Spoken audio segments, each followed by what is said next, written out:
Vou pedir para que você fique com sua Bíblia aberta nesse texto do Salmo 27, um salmo que eu particularmente gosto muito. E quando a gente vai para esse texto do Salmo 27, nós encontramos uma declaração de um Deus grande, de um Deus maravilhoso, de um Deus poderoso. Se você olhar aqui o meu esboço, você vai ver que o título desta mensagem é Deus é maior. Deus é maior. Você sabe que o esboço é do pregador, mas a mensagem é de Deus. Nenhum pregador, nenhum profeta de Deus pode dizer a minha mensagem, porque a mensagem não é nossa, a mensagem é de Deus. O esboço, o sermão é do pregador, mas a mensagem é de Deus. E a gente tem que ter zelo pela mensagem de Deus. A Bíblia diz que aquele que prega a palavra deve manejar bem a palavra da verdade, mas aí é um outro assunto. E quando a gente vai para esse Salmo 27, como em todos os salmos, nós nos identificamos. Eu sempre gosto de dizer isso quando eu vou pregar sobre salmos, que a gente se identifica como um espelho, porque nesta linguagem poética, nessas canções, os salmistas expunham aquilo que estava no coração deles, a alegria, a adoração, a gratidão, mas eles expunham também os seus medos, as suas dúvidas, as suas angústias. Então a gente lê os salmos, parece que a gente está lendo algo que nós escrevemos. A gente olha para os sentimentos dos salmistas, parece que ele está falando dos nossos sentimentos. Nem parece que foram hebreus de 3.000 anos atrás que escreveram esse texto, parece que foi alguém próximo da gente, ou nós mesmos que escrevemos aquele texto, porque nós nos identificamos. Porque se tem uma coisa que não muda no ser humano é o coração, independente da época, do lugar, da cultura, da região. O coração humano, ele é o mesmo sempre. Então a gente vai para os salmos e a gente se identifica com as palavras, com os sentimentos, com o coração, com a devoção e com a humanidade também dos salmistas. Irmãos, todos nós sabemos que a vida, ela é feita de altos e baixos. A vida, ela é feita de risos e lágrimas. A vida, ela é feita de vitórias e algumas perdas. A vida, algumas partes da nossa vida nós temos o controle, outras nós não temos o controle. Eu estava pensando nisso hoje, pensando em alguém, eu refletia sobre isso, eu fazia essa reflexão, que às vezes a gente faz planos para a vida, a gente faz planos até para as pessoas que amamos, não é verdade? Para irmãos, para pais, filhos, e a gente fala assim dentro da gente, olha, eu queria que acontecesse isso de bom com aquela pessoa, e aí não acontece aquilo que a gente desejava, porque a pessoa escolhe trilhar um caminho diferente daquilo que você pensava, ou Deus leva aquela pessoa embora para Ele, porque a gente não tem controle de tudo o que nós queremos, de tudo que nós desejamos. A vida é assim, a gente se frustra, a gente se entristece, a vida é assim. Mesmo o mais fiel filho de Deus, mesmo a mais fiel filha de Deus, passa por adversidades. A gente se esquece disso quando nós enfrentamos as nossas lutas, e fazemos um monte de perguntas para Deus, enchemos Deus de perguntas quando enfrentamos uma luta e queremos saber o porquê. Esses dias eu preguei sobre isso, eu falava sobre isso, que Deus, Ele aceita as nossas perguntas, Deus não se ofende com as nossas perguntas. Você vai encontrar vários personagens da Bíblia fazendo perguntas para Deus, porque ficaram abismados, ficaram boquiabertos, ficaram embasbacados com alguma situação terrível que acontecia com eles ou com o povo deles, como Abacuque, como Moisés, como o próprio Jó, história que nós conhecemos tanto. Deus, ele não se ofende com as nossas perguntas, porque ele sabe que nós somos pó, ele sabe que nós somos limitados e que não temos todas as respostas.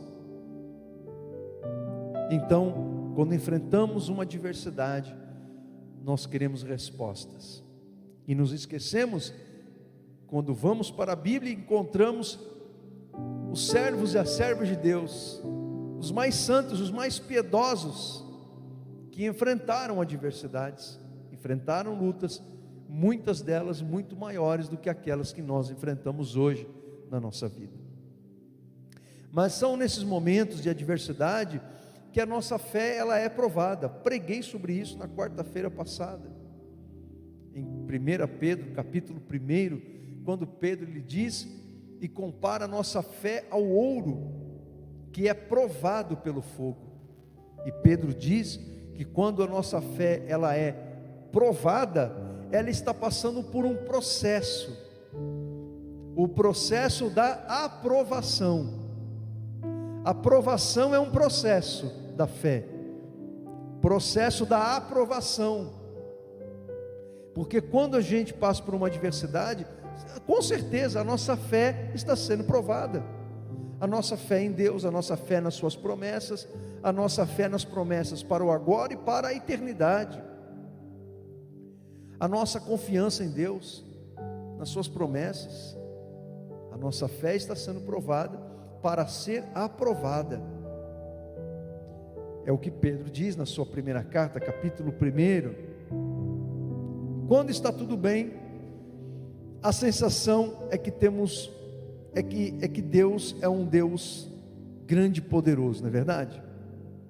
Quando está tudo bem, quando a nossa vida está indo de vento em popa, quando a nossa vida está toda organizadinha, não estou falando uma vida perfeita, eu não estou falando uma vida sem nenhum tipo de desafio, porque não tem ninguém no planeta Terra, vivo hoje aqui, que esteja vivendo sem nenhum tipo de desafio, de obstáculo a ser superado, ou algum tipo de problema a ser resolvido. Todos nós temos as nossas questões a serem resolvidas, e pode ser que a gente vá para o céu sem algumas delas terem sido resolvidas. Isso é um fato, é uma verdade. Mas o que acontece é que quando a nossa vida está toda organizadinha, tudo no seu devido lugar, as coisas estão caminhando, né? Parece que o nosso Deus é um Deus grandão, como nós cantamos aqui com as crianças há um tempo atrás, um Deus grandão, um Deus grande, um Deus poderoso, e de fato Ele o é. Ele é um Deus grande, Ele é um Deus poderoso. Mas e quando nós enfrentamos as adversidades da vida, qual o tamanho que fica Deus para você? Qual a sensação que você tem do tamanho de Deus? Se é que o tamanho de Deus pode ser quantificado, pode ser medido? Obviamente que não pode, que nem aquela antiga canção, um pagode que fizeram para Deus, que dizia: Deus é 10. É até uma pobreza dar só 10 para Deus. É muito pobre dar só 10 para Deus. Se Deus é 10, Deus não é 10, Deus é 1 milhão, é 300 bilhões. Os astrônomos calculam as galáxias em bilhões, as estrelas em trilhões no universo. Se a criação é contada em bilhões, em trilhões, que tamanho é esse Deus, não é verdade? E essa contagem é feita até onde os nossos telescópios conseguem chegar, porque não chegaram no limite do universo. Até onde vai esse negócio? Olha a grandeza de Deus, porque a criação não pode ser maior que o seu Criador. Se o universo é tão grande, Deus é maior do que ele, em todos os sentidos, não apenas no tamanho físico. Embora Deus não possa ser medido fisicamente, porque como Jesus diz em João capítulo 4, Deus é espírito. Então, que tamanho fica Deus, o seu Deus, quando você enfrenta as lutas da vida, as adversidades da vida? Então precisamos crer sempre, em qualquer circunstância, que Deus é maior do que tudo. Amém? Deus é maior do que tudo. Primeiro, Deus é maior que os seus medos. Deus é maior que as suas dúvidas. E Deus é maior que as suas incertezas. Veja o que o salmista canta no versículo 1. Agora sim, finalmente entramos no texto.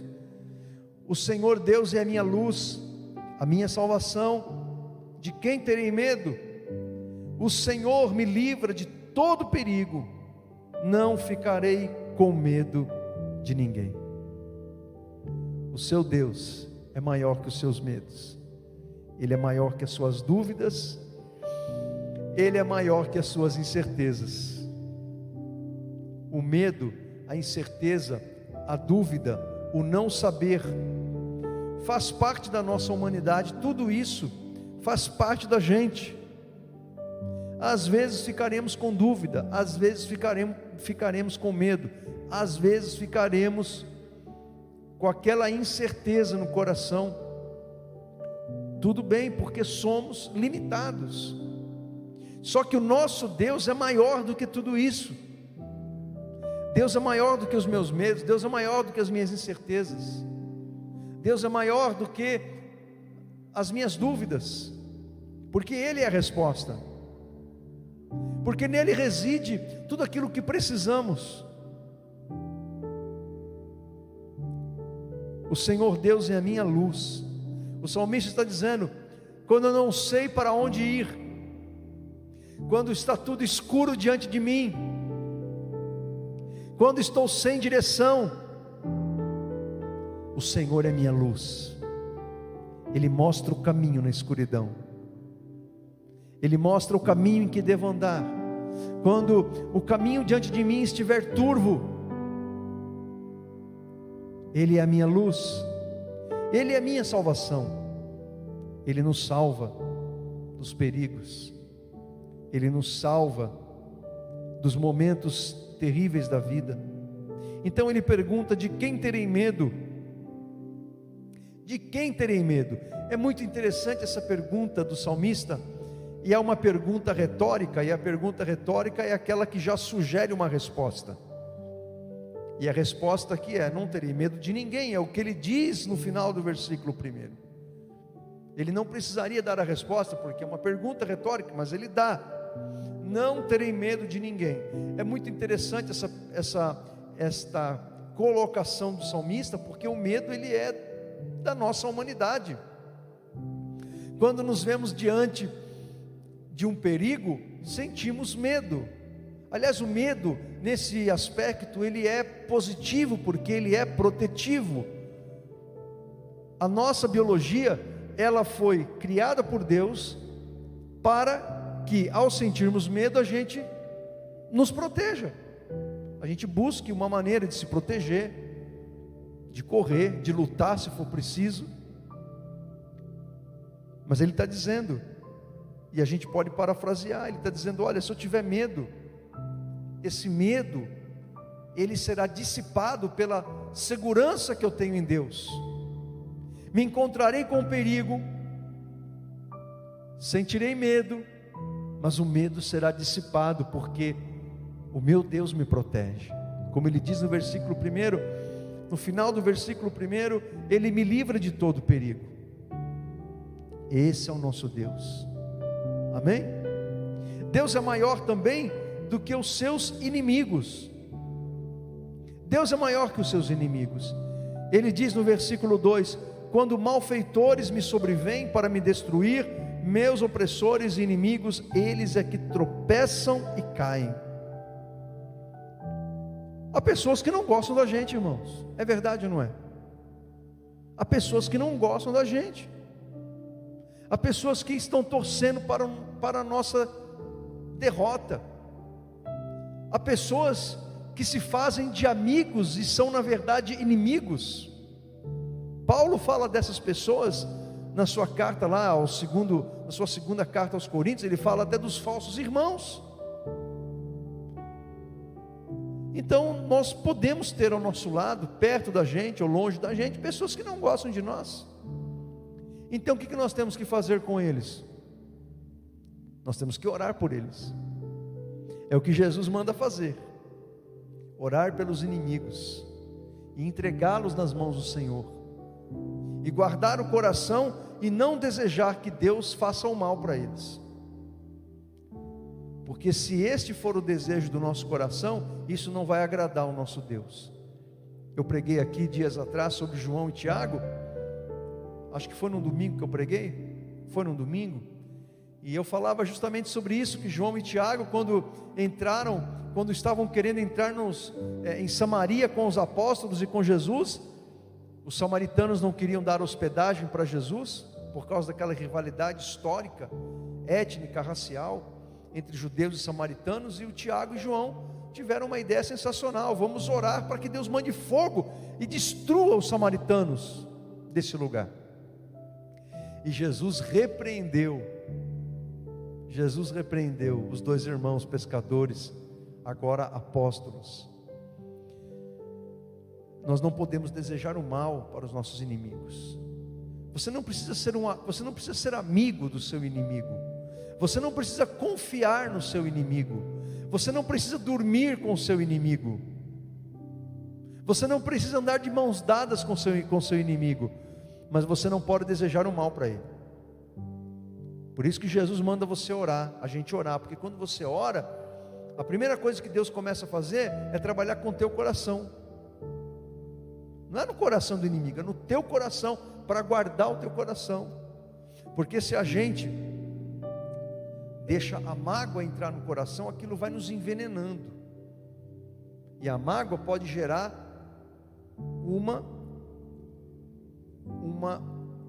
um desejo de vingança. E uma outra coisa perigosa: a mágoa faz você ruminar o que a pessoa te fez, ficar ruminando na alma. O que é a ruminação? Você fica lembrando o que a pessoa fez. Aí toda vez que você lembra, você sente a mesma coisa ruim que você sentiu quando a pessoa fez aquilo com você. Você fica ruminando, aí você quer a vingança, aí você fala mal dela para os outros. Você acha que Deus está se alegrando com isso? Não está. Além de não estar agradando a Deus, está te fazendo mal. Então nós temos que entregar os nossos inimigos a Deus, porque Deus é maior do que eles.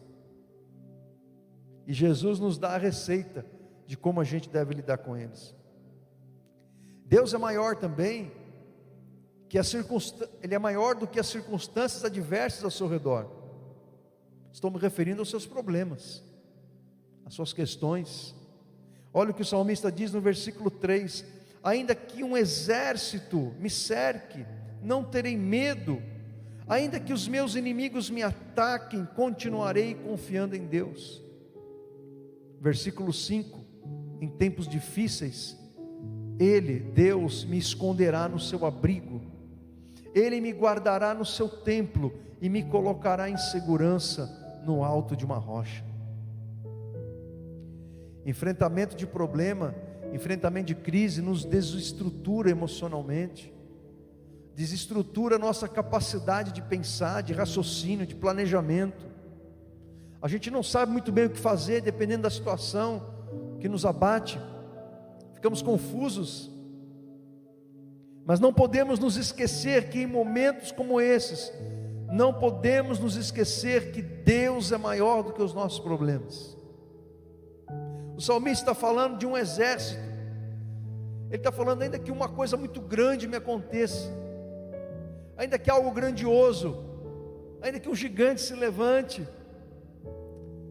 não terei medo. Ainda que os meus inimigos me ataquem, continuarei confiando em Deus. Olha que coisa interessante e importante que o salmista está dizendo. Ele não está dizendo: se os meus inimigos não me atacarem, eu vou confiar em Deus. É isso que ele está dizendo?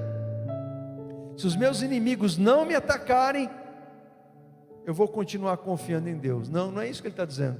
Ele está dizendo, ainda que os meus inimigos me ataquem. Ele está querendo dizer o seguinte: ainda que alguma coisa ruim me aconteça, ainda que aquilo que eu não quero que me ocorra, eu vou continuar confiando em Deus. Ainda que o meu problema se agrave, eu vou continuar confiando em Deus. Isso que é fé, irmãos. Isso que é fé.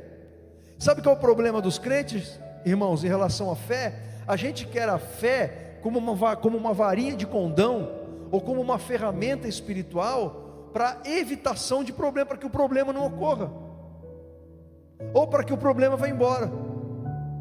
É verdade. Por meio da sua fé, Deus pode te abençoar de tudo quanto é maneira, evitando que um problema aconteça, trazendo livramentos que você nem sabe que Ele te livrou, curando você, libertando, provendo as suas necessidades. Mas a fé, ela também deve ser exercida enquanto o problema está ali fustigando a gente. A fé não é só para livrar e para evitar. A fé também é para suportar. A fé também é para que você permaneça. Por quê? Se você está enfrentando uma adversidade e aí você deixa de crer por causa disso, que cristão é você? Que crente é você? Que crente serei eu? Então é isso que o salmista é isso que Deus está nos ensinando através do salmista. Ainda que os meus inimigos me ataquem, ele está falando, olha, ainda que o negócio esteja acontecendo, eu vou continuar crendo, confiando no meu Deus. Essa é a nossa fé, irmãos. Essa é a nossa fé. A fé não é só para a solução de problemas, a fé é para o enfrentamento do problema, enquanto ele está ali presente na nossa vida. Em tempos difíceis, versículo 5, Deus vai me esconder no seu abrigo. Que linguagem linda, né? É uma metáfora, mas é lindo. Ele me esconderá no seu abrigo, Ele me guardará no seu templo e me colocará em segurança no alto de uma rocha. Ele fala isso depois de 2 versículos. Porque é isso, irmãos. Deus, Ele nos sustenta na hora da angústia. Ele é maior do que os nossos problemas. Deus também, Ele é maior do que os nossos pecados. Deus é maior do que os seus pecados. Versículo 9, a primeira parte do versículo 9: não te escondas de mim. Deus, que o salmista falando para Deus, não te escondas de mim, não fiques irado comigo, não rejeites este teu servo. Por que o salmista utiliza essa linguagem? Porque ele sabia que era pecador, ele sabia que ele era falho, ele sabia que não era perfeito. Então ele ora para Deus: Deus, não me rejeites, não esconda de mim a tua face, não deixe de me abençoar. E somente faz esta oração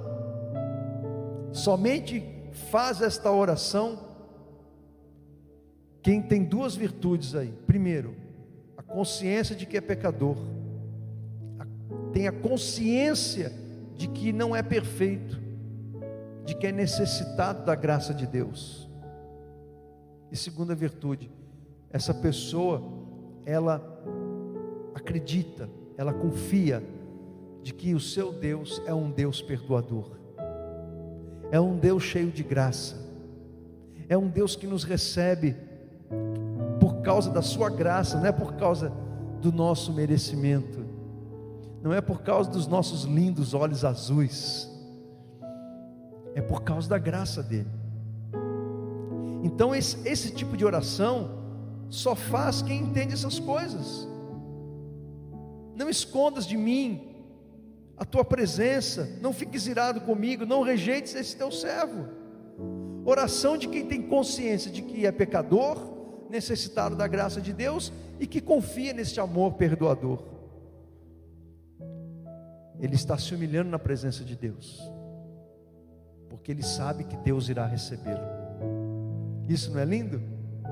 Não é maravilhoso, irmãos? Tristes são aqueles que se ensoberbecem diante de Deus. Tristes são aqueles que se apresentam diante de Deus como se Deus fosse o servo e Ele fosse o Senhor. Tem pastor na igreja ensinando esse tipo de fé, esse tipo de prática cristã. Tem gente que chega para orar com Deus, já chega peitando Deus, irmão, já chega dando ordem para Deus. Tem gente que vai orar para Deus e já chega determinando para Deus o que Deus tem que fazer. O que é isso, irmão? Quem sou eu para determinar para Deus alguma coisa? É o contrário, é Deus que determina o que eu tenho que fazer. Eu acho que as pessoas estão confundindo as coisas. Aliás, isso me lembra muito a síndrome de Lúcifer. É a gente querer um poder além daquele que nos foi dado. E um poder além do que nos foi dado pertence somente a Deus. E não foi isso que o Satanás queria? Ele não quis ser igual a Deus. E Deus vai dizer lá em Ezequiel 28, ele se corrompeu por causa da sua formosura. Formosura que Deus deu.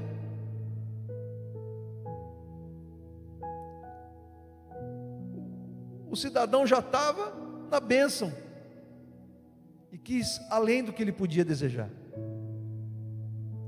Então, temos que nos apresentar com humildade na presença de Deus, né?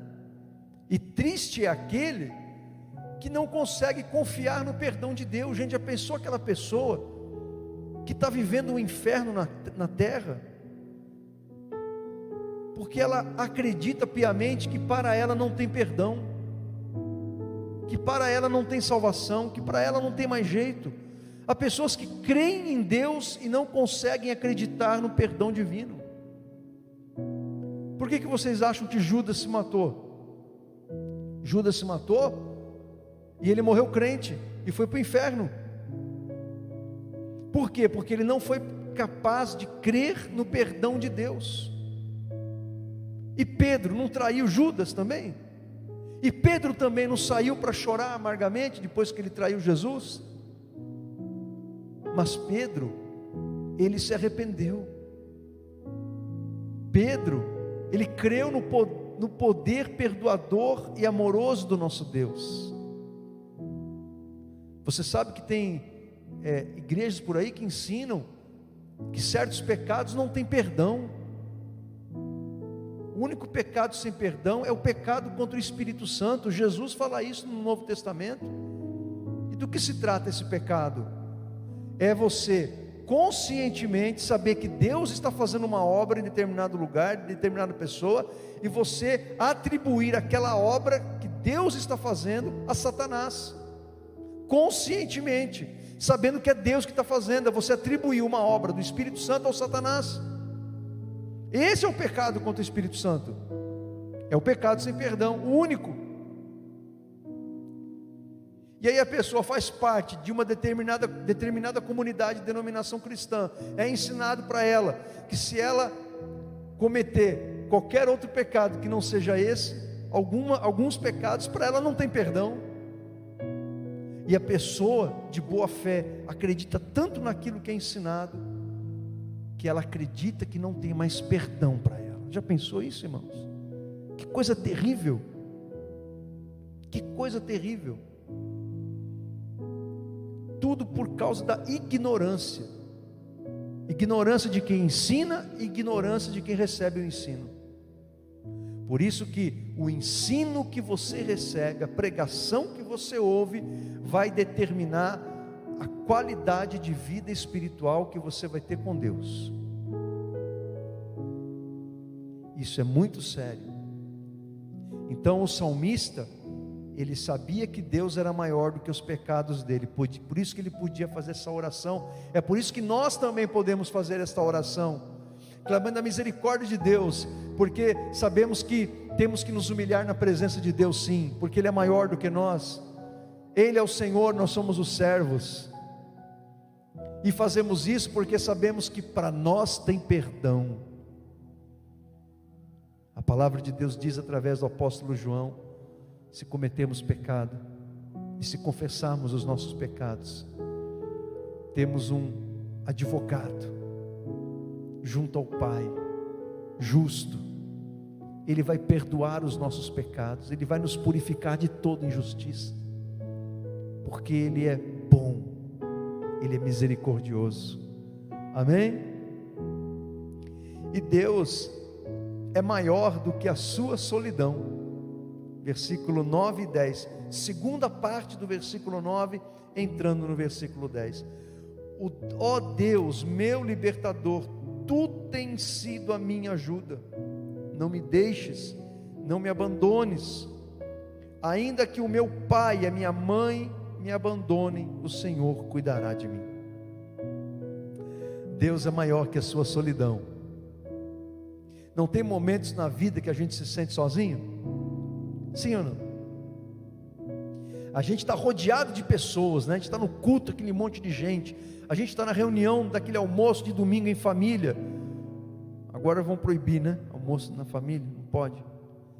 Então, você está rodeado de gente, mas você se sente sozinho, porque você está passando por um momento na vida que você se sente sozinho. E a gente tem que tomar muito cuidado para não ser injusto com as pessoas nessa hora, porque às vezes a gente se faz tanto de vítima, que a gente começa a dizer que ninguém está ligando para nós, porque a gente está perturbado, a gente está triste, a gente está chateado com a vida, a gente está frustrado com alguma coisa que deu errado com a gente, aí a gente se isola, fica encabrunhado lá em algum canto da casa, não quer falar com ninguém, se afasta de todo mundo e diz para os outros que ninguém está ligando para ela. Olha como a gente é complicado, não é verdade?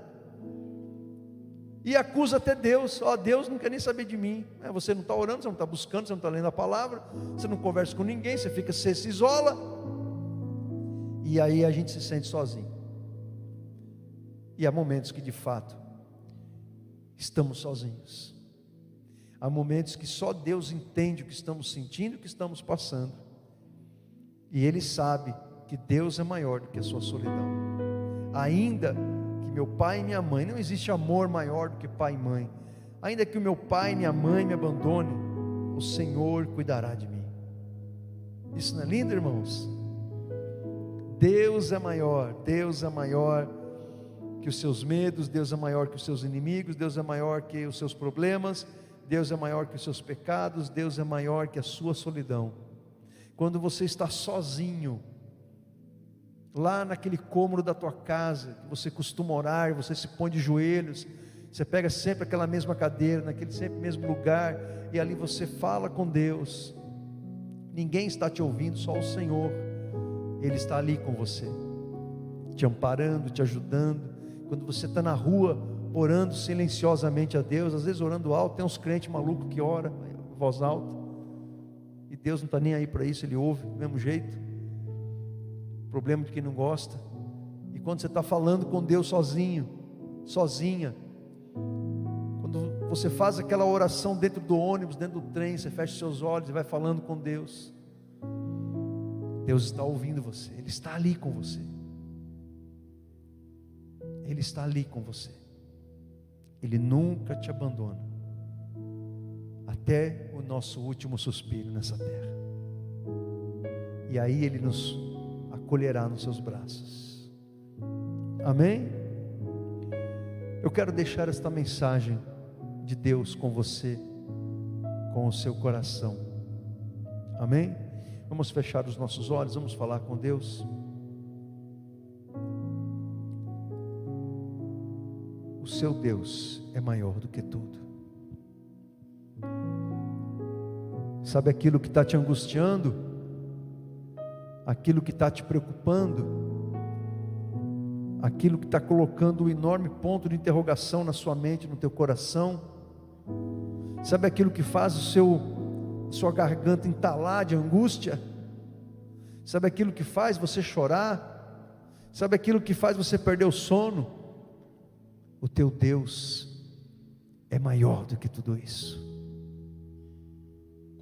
O teu Deus é maior.